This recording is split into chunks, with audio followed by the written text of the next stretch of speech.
everyone. I'm John Evans. Welcome to another episode of One-on-One. Lester Holt has spent decades traveling around the world covering stories for NBC News. The job brought him here to Wilmington last September as Hurricane Florence began to batter our coast. While covering the damage, Lester personally witnessed a rescue in progress. Firefighters desperately trying to save a couple and their infant daughter, trapped in their home by a fallen tree. I asked Lester about that story, that scene, and other issues that journalists are facing in 2019. Lester Holt, anchor of NBC Nightly News, which comes on right after WECT News at 6, Monday through Friday. Welcome to the One-on-One with John Evans podcast. Thanks for having me. Lester, you came to our city last September.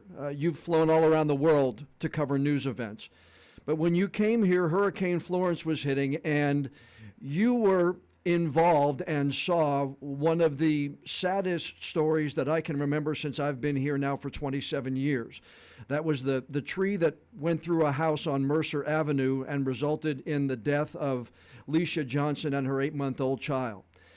Did that story still stick with you even today? It does. One of the most poignant scenes I've ever witnessed as a reporter, more than almost 40 years as a reporter, was on that street when, in the middle of what we thought was this feverish rescue effort, suddenly we saw the firefighters walk out toward the street, and we knew something was up. At first we thought, well, maybe they've successfully rescued everyone. Instead, they gathered around very close. There were words being exchanged, and then they prayed. And I'd never seen anything quite like that. These firefighters, in the street there. Most of the storm had passed on. Reporters like myself were on the outskirts, but to watch them, some of them on their knees and their arms around each other praying was undoubtedly among, if not the most touching thing I've ever witnessed. And you talked to Wilmington Fire Chief Buddy Martinette. Here's a man who was on the scene at the Pentagon on 9/11, and he nearly came to tears during your interview. I don't know how difficult that was to watch, but I can only imagine that you really had to struggle to keep your emotions in check while that was playing out in front of you. Yeah, you do, because we're all out there doing our jobs. They're first responders. This is what they do. We're reporters. This is what we do. But at that moment, of course, intellectually we know they deeply care about what they do. But you saw the toll it takes and how much they invest, not only risking their lives, but how much they risk their emotions. They so desperately wanted to bring all three of those people out of that house alive. I remember the father came out on a stretcher, and again that gave some hope they would get everyone out. But I went up to the chief there, and I just asked him. I said, what did you tell your guys? And he went on to explain and what they had and how hard they tried, but in the end they were unsuccessful. Does it, when you look at Wilmington on a map, or when you see Wilmington on one of the weather maps, or see southeastern North Carolina come across your desk in any way, shape, or form, do you think about that day? Do you think about any other memories of our city? Yeah, I do think about it, but I mainly think about it when I'm flipping through the photographs on my iPhone, because I have that photo that I took of the firefighters, and I'll be flipping through looking for something else, and that photo will stand out, and I think about that moment. And that's one moment that I personally will never forget. To hear that it's on your iPhone is really another memory that I'm sure you'll take with you the rest of your career. When you were in Haiti in 2010, you called that another highly emotional time for you. I read that you actually had to sleep on a runway in Haiti during that story that you were there. Yeah, I came in with the second wave of NBC News personnel, and at that point there was nowhere else to stay than on the apron of the runway. By that I mean the little grassy area between the taxiways and the runways, and we stayed there until the relief operation, got to such a level that we were pushed out by military encampments, and justifiably. But yeah, we were there and through many of the aftershocks. But listen, it was unpleasant, but life and unpleasant things get put into perspective very quickly when you're covering a story like that. I've seen a lot of death on this job, never on that scale, never seen suffering quite on that scale in one place at one time. And you become very humble, and you don't complain about much because you're watching, whole homes that have come down, people missing, people trapped for hours and even days in some cases awaiting rescue, and others who would never be rescued. And people think, I think sometimes they believe that we who are in the business don't have any kind of thoughts or feelings for those we cover on the newscasts every night. But I understand there was counseling offered to those who were there, and you actually sought out the counseling. Was there a reason why in that instance maybe you did versus any of the other times? Yeah, it was NBC News at the point said, look, anybody who was there and is dealing with any feelings, we brought someone on you're welcome to go talk to. And I think the thing that I was struggling with, and this happens in what we do, is we go to these horrible calamities and we witness human suffering, and our cameras are everywhere, and we descend on these communities, and that's important. What we do is obviously important, but at the same time, I have in the past been left with a sense of guilt that I drop into these places, I spend 2, 3, 4, 5 days, and then I get back in the plane, I go back to my life, and living in Manhattan and eating at nice restaurants, and there's a certain amount of guilt associated with that. And I remember expressing that in this group session, and the person who was running it reminded me that, yes, all true, but had you and other journalists from around the world not shined a light on that situation and the enormity of it, then we wouldn't have seen the relief operation we did. And in fact, I can recall vividly the flight line at the Port-au-Prince airport within a few days was filled with jets from the United States, from Israel, from Middle Eastern countries, from Europe. I mean, the whole world was responding, and I was reminded, that was a product of the journalists telling those stories of that suffering and the scale of the disaster, and that really helped me reconcile what we do. But I'll tell you that I think an important part of any reporter's toolkit is to bring with them a hefty sense of compassion for those we cover. And then, yes, we can't stay there forever, and we're not going to experience all they're experiencing, but we have to honor their grief and honor their bewilderment and their sense of having to start over under very tragic conditions. Have you ever feared for your own safety on an assignment around the world? Oh, yeah, sure. I mean, I covered the famine in Somalia.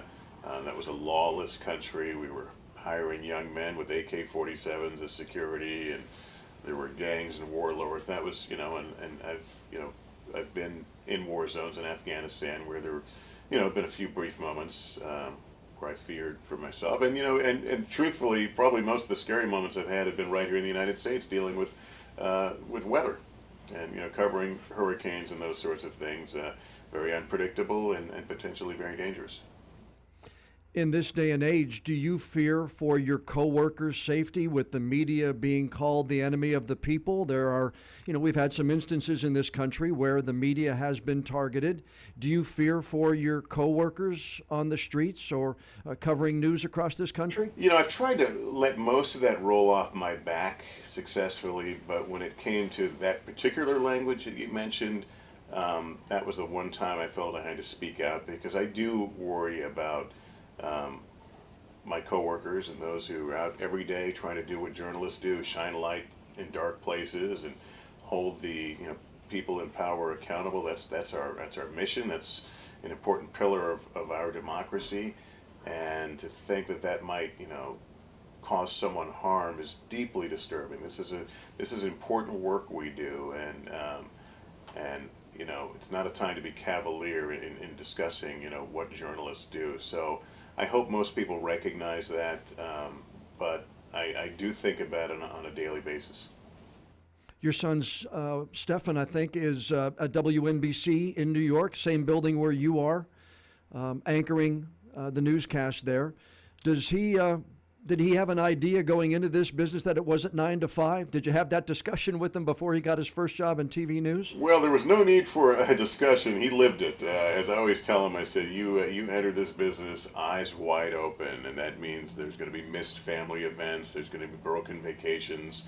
But those of us who do this and stick with it, there's a passion, there's a yearning to tell important stories. That's what we do, and sometimes it doesn't match up with whatever our personal plans might be. But Stephen, he was born, I think, with that same newsman's gene. He used to like to follow me to work. He would, sometimes, I would run out the door to cover breaking news, and he'd want to come with me. And very proud of him. He's kind of making his own way here. We work in the same building.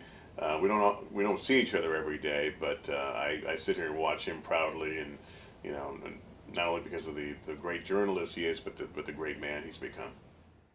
None of my 3 children decided to take that entryway, I think because they saw the events that Dad would do on a Saturday evening and becoming part of the community on the local news side. Was there any hesitation? I mean, did you tell him, look, Stephen, you're not going to be around some of those vacations as you pay your dues? No, we didn't really have that kind of discussion. I was very open to what, I have 2 sons. My younger one is right. Has a very successful career in finance here in New York. But I'm just like my parents. I was just there to support my boys and whatever they wanted to do. Stephen thought he was going to major in political science, and he got to college and got involved on his own in the radio and TV program. And I think he firmly caught the bug at that point. So, in terms of early on in his career, I would give him pointers on being in front of the camera, but we're at a point now where our discussions are more about just the wisdom I can pass down about working in the newsroom, navigating some of the things that come up, and ethics and those sorts of kind of higher level discussions. Your career, like many of us, you started in radio. I did as well as a teenager. Do you remember who hired you for your first job in radio, and did you ever circle back and thank that person later? I do. I had a couple of starts. I mean, my first start was actually at a TV station, the NBC station in Sacramento. I showed up on the doorstep one day and said I'd like to, volunteer and work for free or be an intern. I didn't know what to call it. It was between my sophomore and junior year in high school, and a woman named Denise Barclay was she was the public affairs director, and she liked me, and she took me in, and I kind of, in my off time, I would come down to the TV station and work in the public affairs department.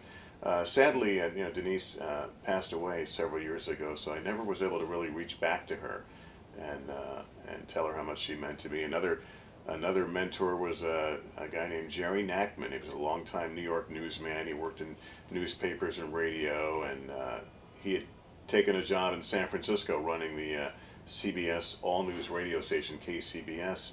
And I went to interview with him, and Jerry liked to tell stories, mainly about himself and his exploits as a reporter in New York. And I somehow knew to quietly listen and nod. And he hired me and kind of took me under his wing. He was a true mentor, taught me a lot about being a street reporter.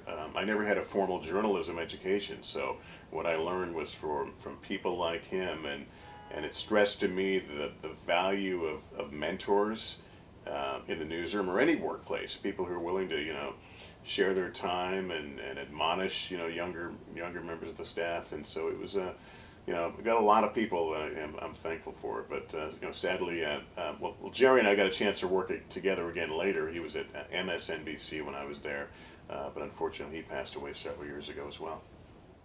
Are any of those cassettes in that cassette recorder still around, maybe your parents' house, that can be heard even decades later? It's funny you should say that. A couple of years ago, I had an assistant take some of those old reel-to-reel tapes of my radio days and have them transferred onto a DVD. So I do have them archived somewhere. I was afraid that the tapes would rot away, but I do have some examples of that work.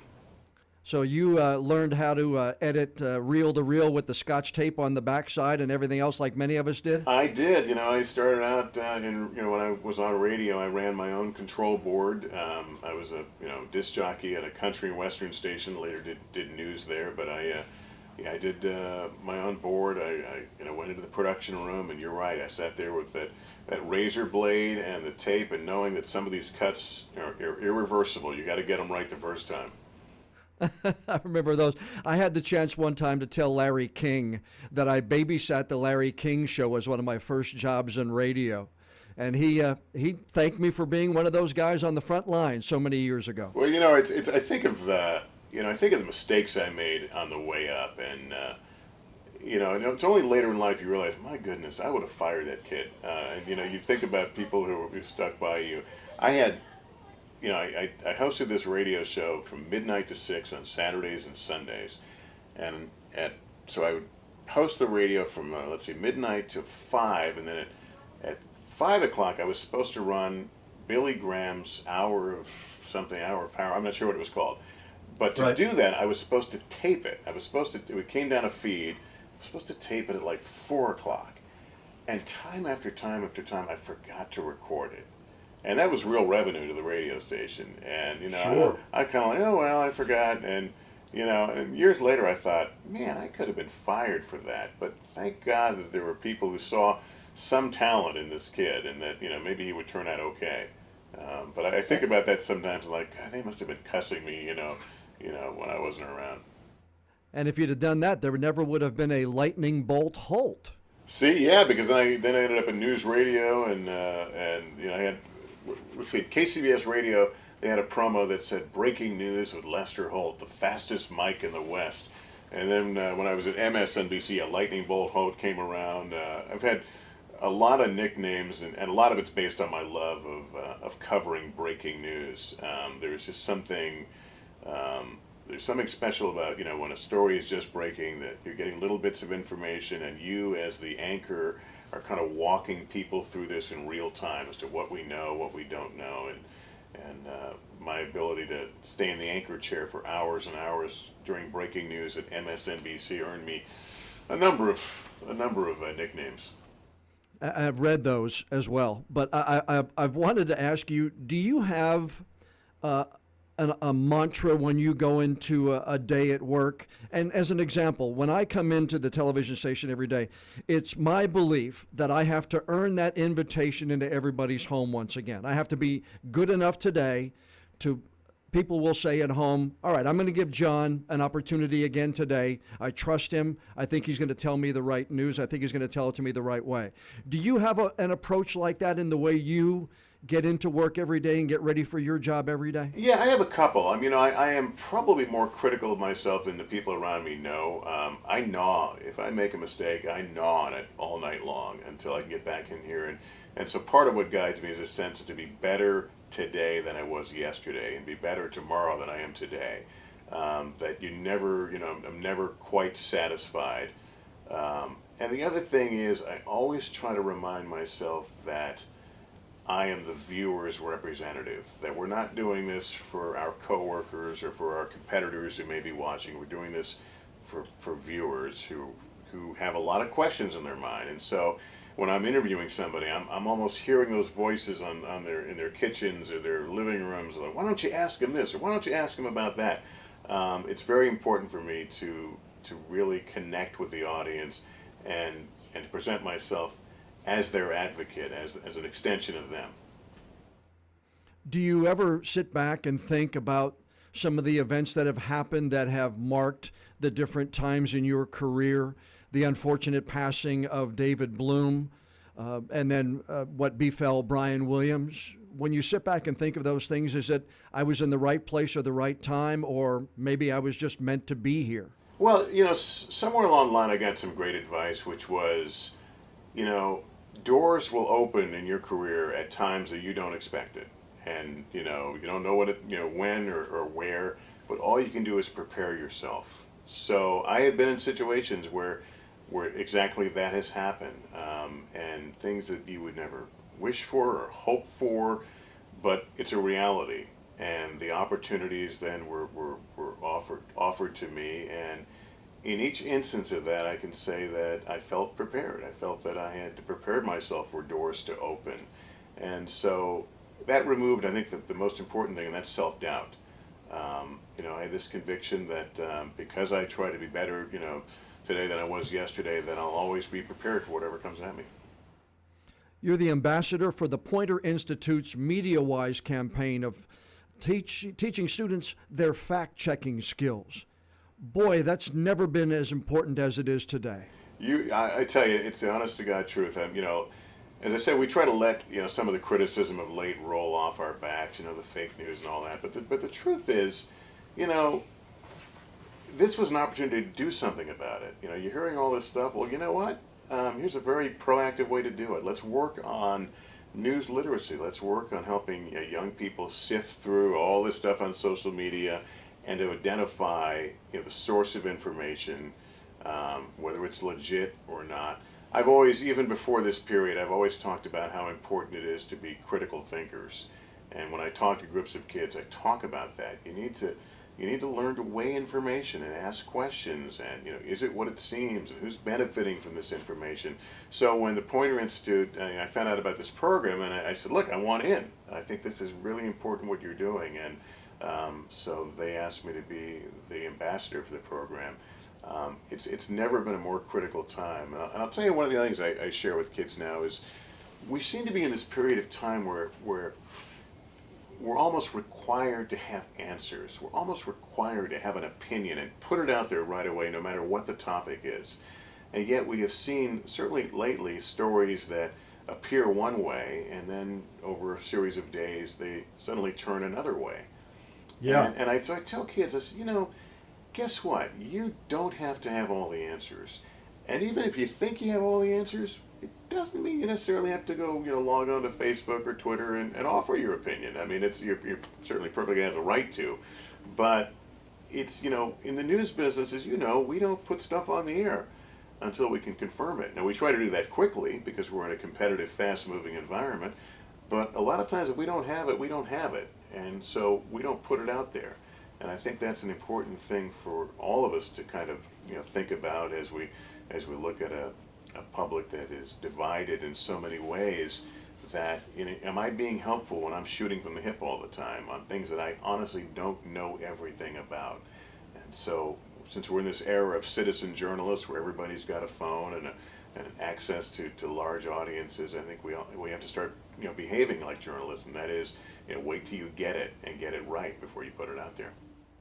And that takes me to something you said at the National Press Foundation when you received an award for excellence in journalism, that especially in this environment, our work is judged not just by whether we get it right, but by how we comport ourselves in pursuit of the truth. And boy, isn't that ever so important in 2019. Yeah, it is. I mean, listen, as reporters, when we nail a story, there's that moment of, yeah, but it can't be, especially in this environment right now, we can't can't take glee in people's downfall or exposing that they're wrong.